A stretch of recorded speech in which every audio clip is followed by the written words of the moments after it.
All right, so now we'll be discussing the loans and the loan notes.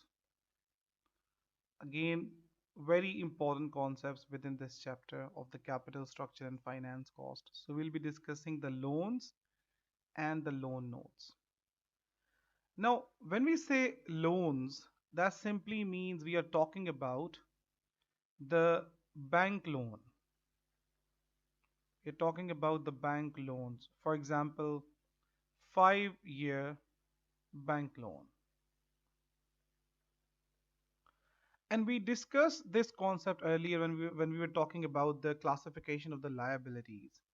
That when a company take a loan from the bank, so how it usually works that there there is a principal amount, there is a principal amount which the company has taken as the loan, and then they need to pay the interest on that principal amount.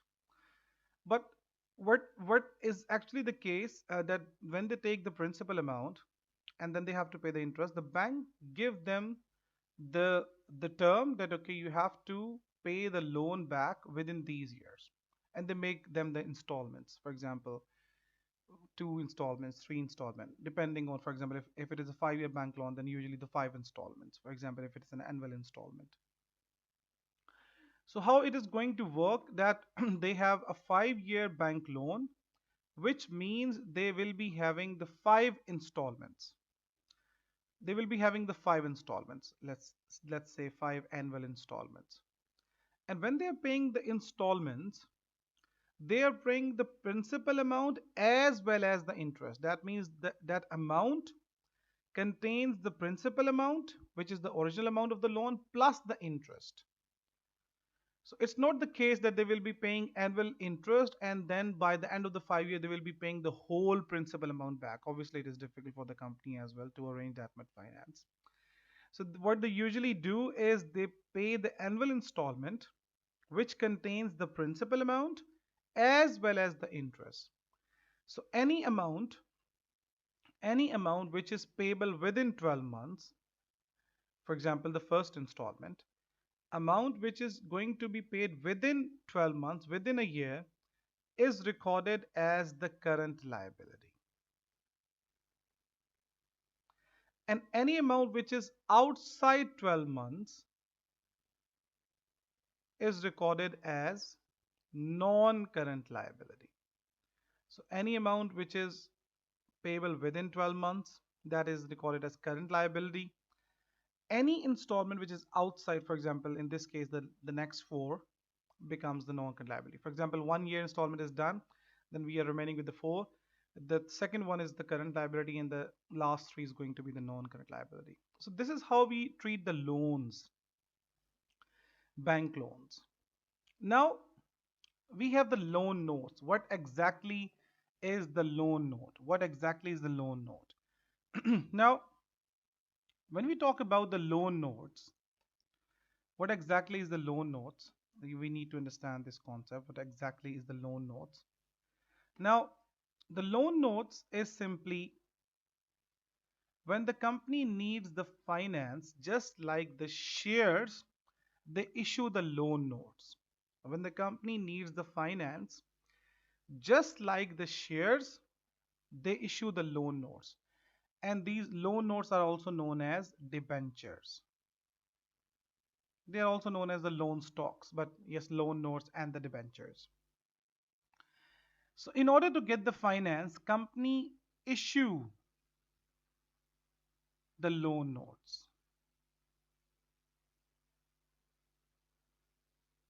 And these are also known as the bonds, corporate bonds. These are not the government bonds.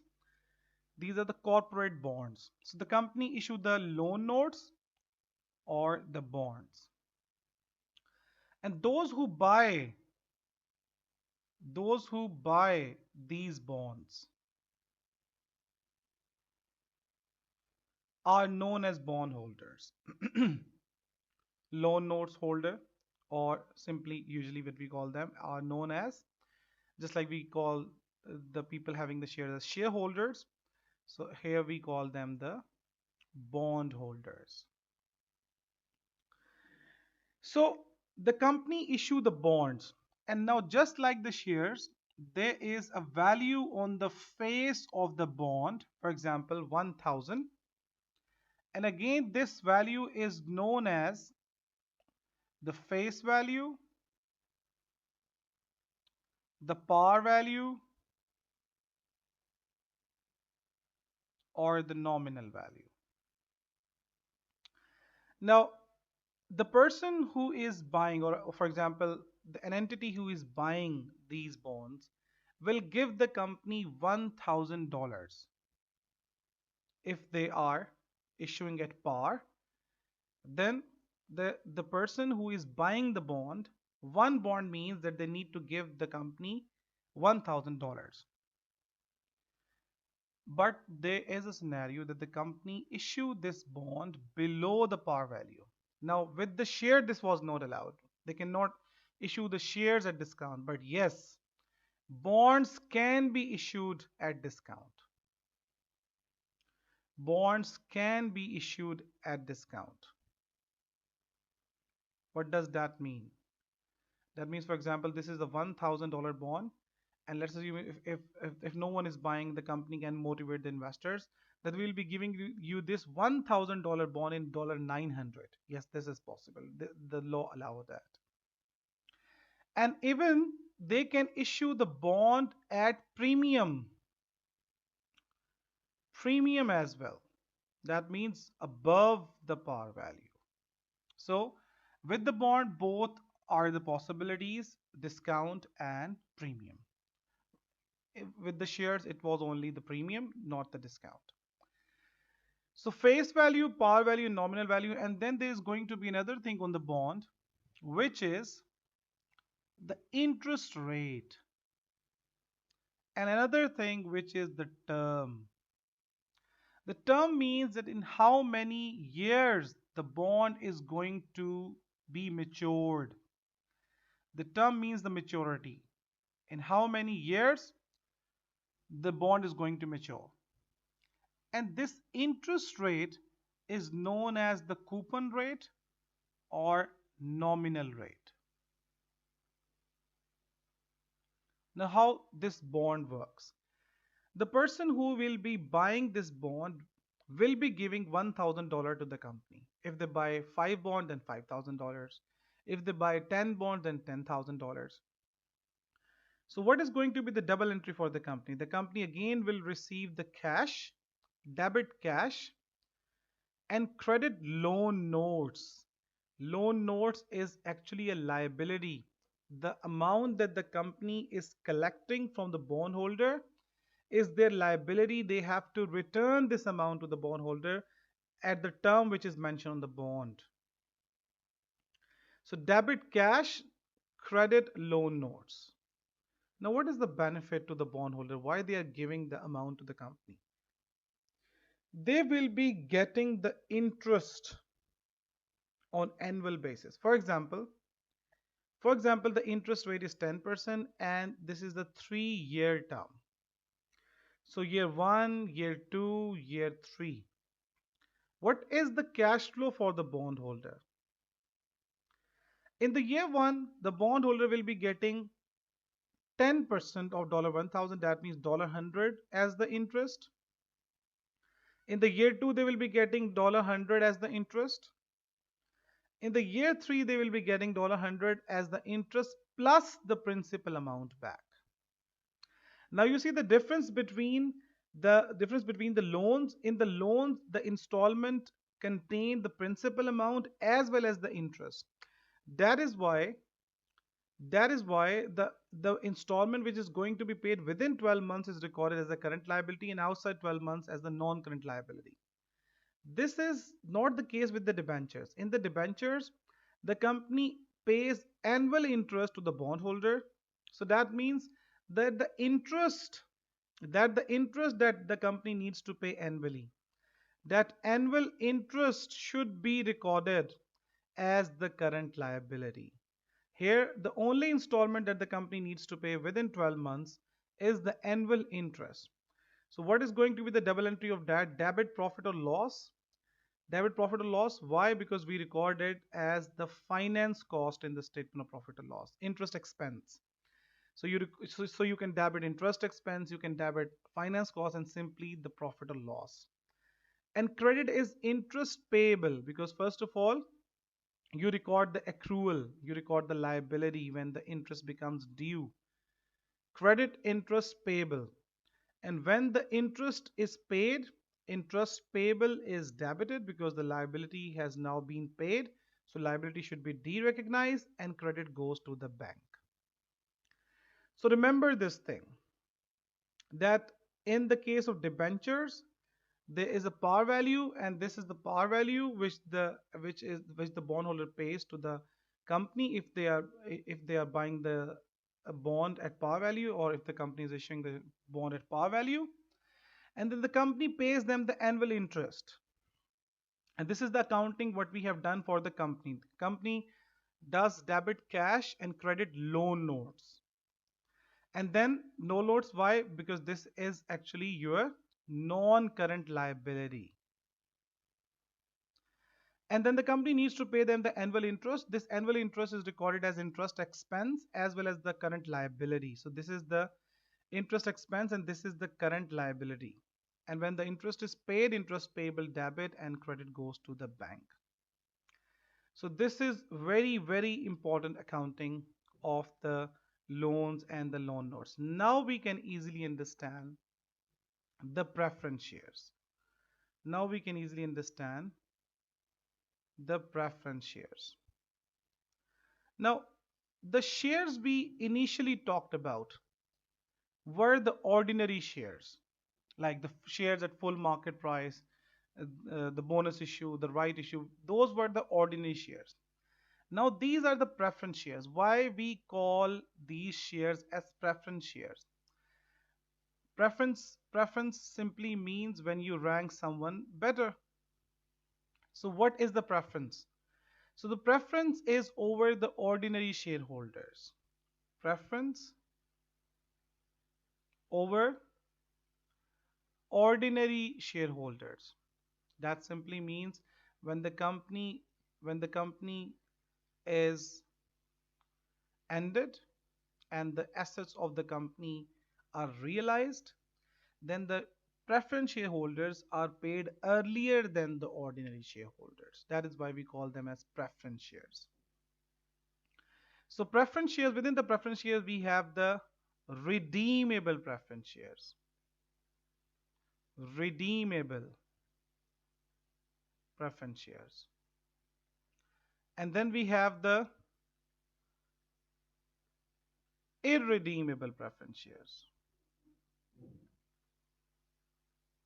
So redeemable preference shares and then we have the irredeemable preference shares.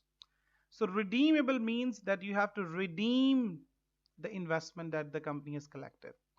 So redeemable preference shares are recorded as a liability because the investment that you have got from the shareholders, preference shareholders, are going to be returned.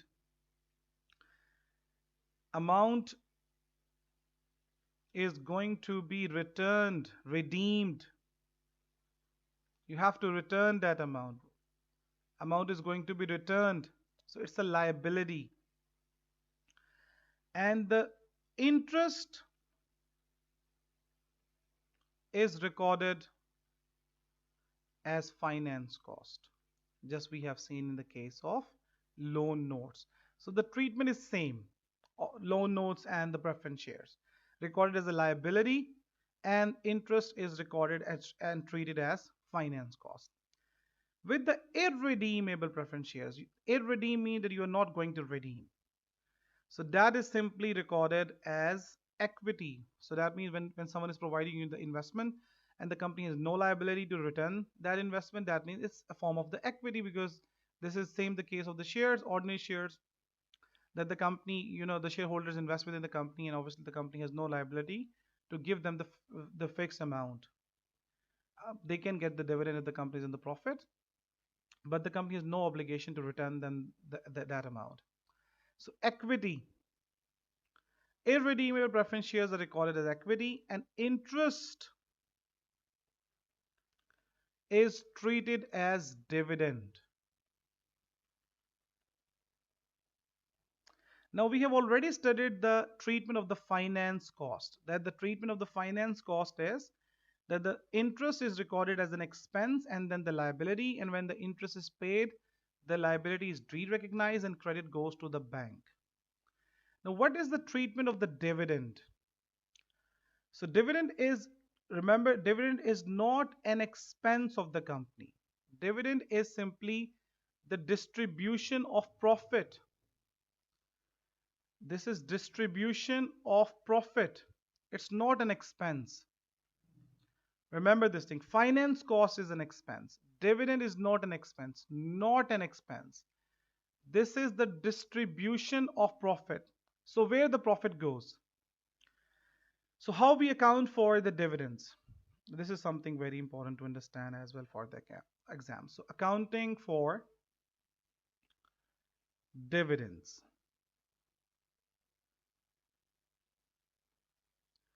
Accounting for dividends. How we record and account for the dividends. So as we have studied that dividend is not an expense, it's the distribution of profit. So the profit is calculated from the statement of profit or loss. Profit for the year goes to retained earnings, which is the accumulated profits. We know that. And dividend is paid from retained earnings because dividend is the distribution of profit. So profit goes to the retained earning. They are accumulated in one account, and then dividends are paid from retained earnings. Remember this concept. Dividends are paid from retained earning. They are paid from retained earnings. So yes, debit goes to the retained earning because retained earning is an equity, it's a capital. So when you're paying the dividends, the capital will be reduced and the decrease in capital is represented by a debit entry. So debit retained earnings and credit bank.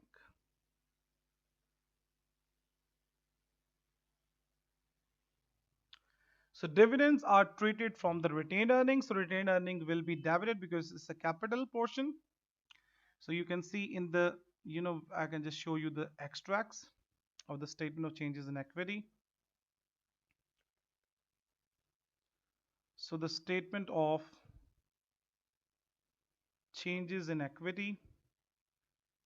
So we know how it works. We have, the share capital balance. And then we have the share premium. Then we have the retained earnings. And we have seen the revaluation surplus as well in the PPE chapter.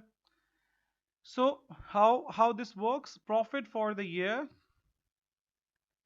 Profit for year goes to the retained earnings. And then dividends are paid through that. So this is how the dividends are treated from the retained earnings.